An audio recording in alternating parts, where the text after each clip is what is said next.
Sir Topham Hatt sat in his office listening to the noise outside. The passengers were angry. The station master came in. "There's trouble in the shed, sir. Henry is sulking. There's no train, and the passengers are saying this is a bad railway." "Indeed," said Sir Topham Hatt, "we cannot allow that." He found Gordon, James, and Henry looking very cross. "Come along, Henry. It's time your train was ready." "Henry's not going," said Gordon. "We won't shunt like little tank engines. That was Thomas's job. We're important tender engines. You fetch our coaches and we will pull them. Tender engines don't shunt." "We'll see about that," said Sir Topham Hatt. "No engine on my railway is too important for small jobs." And he hurried away to find Edward.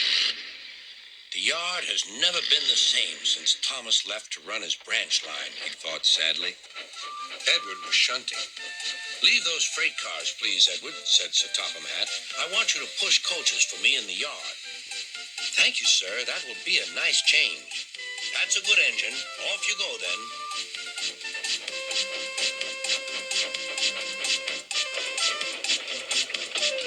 So Edward found coaches for the three engines, and that day the trains ran as usual.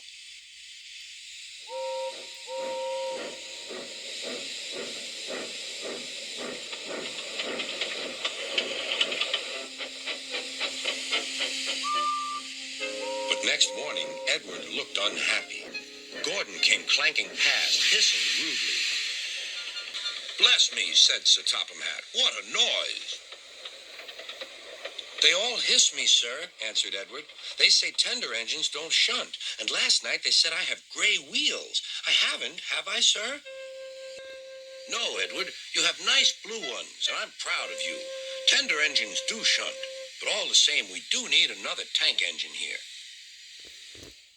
He went to a workshop, and they showed him all sorts of engines.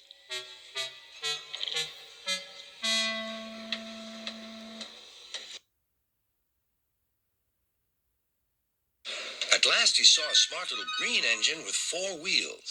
"That's the one," he thought. "If I choose you, will you work hard?" "Oh, sir, yes, sir."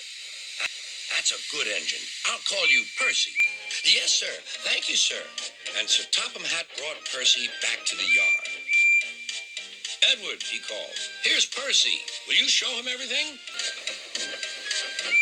Percy soon learned what he had to do, and they had a happy afternoon.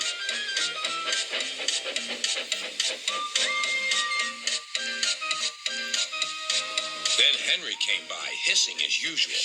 "Wheesh!" went Percy. Henry jumped and ran back to the shed. "How beautifully you wheeshed him," laughed Edward. "I can't wheesh like that." "Oh," said Percy, "that's nothing. You should hear them in the workshop. You have to wheesh loudly to make yourself heard."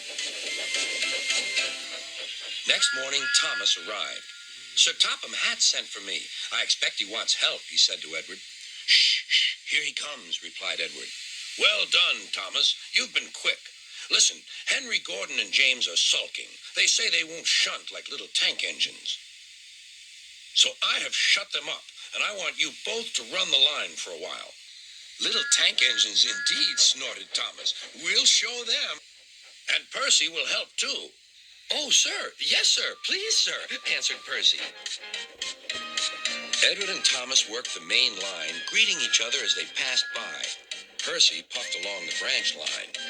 Thomas was anxious about Annie and Clarabelle, but both driver and conductor promised to take care of them. There were fewer trains, but the passengers didn't mind. They knew the 3 other engines were having a lesson. Gordon, James, and Henry were cold, lonely, and miserable. They wished now they hadn't been so silly.